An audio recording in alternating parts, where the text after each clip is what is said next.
વડોદરા શહેરમાં વાહન ચોરીના ગુનાઓ પર લગામ લગાવવાના પ્રયાસોના ભાગરૂપે ક્રાઇમ બ્રાન્ચ એક સફળ કાર્યવાહી હાથ ધરી છે. રોયલ એનફિલ્ડ કંપનીની બુલેટ ચોરીના કેસમાં ક્રાઇમ બ્રાન્ચે એક યુવકને ઝડપી લઈ ચોરીનો ભેદ ઉકેલ્યો છે.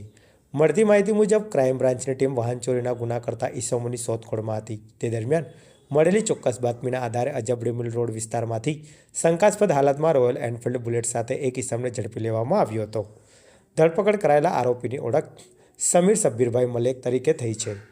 પોલીસે આરોપી પાસેથી બુલેટના પેપર્સ રજૂ કરવા જણાવતા તેને કોઈપણ પ્રકારના દસ્તાવેજો હોવાની ના પાડી હતી, તેમજ બુલેટની માલિકી અંગે સંતોષકારક માહિતી આપી શક્યો નહોતો.